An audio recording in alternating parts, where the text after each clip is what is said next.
Hi there, Gene here with today's thought. I just read an interesting article from a guy named Ben Weingarten. He has his own column or his own blog, I guess you would say, on Substack. Now, if you don't know what Substack is, let me just divert for a minute, because it's been a wonderful addition or a wonderful boon for freedom of speech. It allows people to set up their own blogs and just state their opinions, which was happening before. People could set up their own blogs if they wanted to, their personal blogs. They still can, but Substack is a special kind of gathering place. It's just very, very popular. It has a lot of liberal media freaking out because what's happening is, well, Barry Weiss is the prime example. She was an editor at the New York Times, and she's Jewish, and the anti-Semitism got so much for her, or too much for her, that she quit and started a column on Substack. There are other people such as Glenn Greenwald, Matt Taibbi, people who have left liberal publications for not being able to speak their mind. So now they start blogs on Substack. And one of the interesting things about Substack is people subscribe. They can have people subscribe, pay a monthly or a yearly subscription fee to visit their blogs. So what's happening is, well, first of all, so these people are not being silenced anymore. But number two, they're getting a wide audience. And number three, some of them are making millions, much, much, much more than they could have made had they stayed at their original, with their original bosses and had their speech. The point is, they can say whatever they want. They make a lot more money, and liberals are really freaking out over it. But that's all I wanted to say about Substack. The main thing is this article from Ben Weingarten. He is one of these people, and let me just give you the headline here. What's behind Dems, that's Democrats, disingenuous January 6th tape hysteria? And he's talking about the Speaker of the House, Kevin McCarthy. He's going to, he already has, to Fox News. He's released 41,000 hours, all of the security footage, the security cameras of people coming into the Capitol, wandering around on January 6th. And what he's saying here, this is something that liberals are really freaking out about. They don't want it released.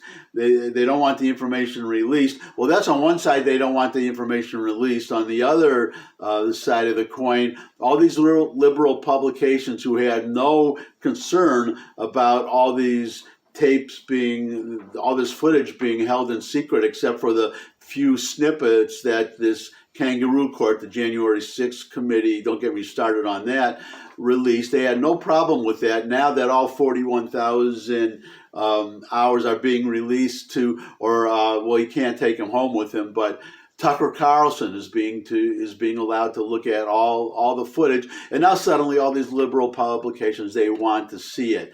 But they want to see the footage too, although they never demanded it before.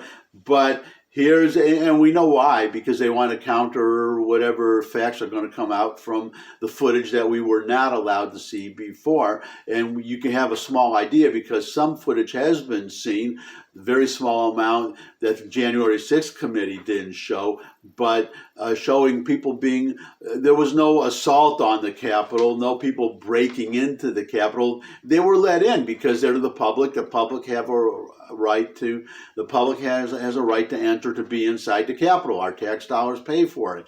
Nobody had a right to riot. The small minority who rioted, they didn't have a right to riot and destroy public property, obviously, but they did have a right just to be in the building. So the liberals are really freaking out. I told you on one hand they're demanding the footage, but on the other hand they're citing such as Chuck Schumer, the majority leader in Congress, the politicians. They're saying that they're claiming that there's a threat to national security if all the tape is released. That's why McCarthy is keeping it at the Capitol, so he can make sure that there's no security risk of the whatever footage is being released is going to be shown on TV that Tucker Carlson is going to show. So that takes care of that objection. But as Ben Weingarten says, the concerns aren't about national security. They're about narrative security. And that's exactly what it is. The Democrats set up this narrative. There are people there 2 years later that are still being held in prison awaiting trial. Now, I thought you should, well, if you're a Black Lives Matter rioter, you get bail, you get let out right away. Maybe you have to post a bail, and 99% of the time you don't even have to do that. But these January 6th defendants, some of them are still in jail. Some of them are in solitary confinement, and the Democrats don't want the they don't want the facts to come out. If the facts, well, they're happy to have them come out if they reinforce this narrative and show that it's not a narrative but it's fact. But the very fact that all these Democrats are objecting, that tells you that the footage is going to show something completely different, especially people like Adam Schiff, who may have seen all the footage that wasn't shown. Certainly the people on the January 6th committee who were able to see all the footage. So they must know that their narrative is going to fall apart if this footage is shown. And that's what it's all about. It's just about maintaining a narrative and not letting people see the actual truth, because the idea is to persecute conservatives. And that's my thought for today. Thanks for stopping by. I look forward to seeing you again. Feel free to subscribe and you won't miss any more of my thoughts. Bye.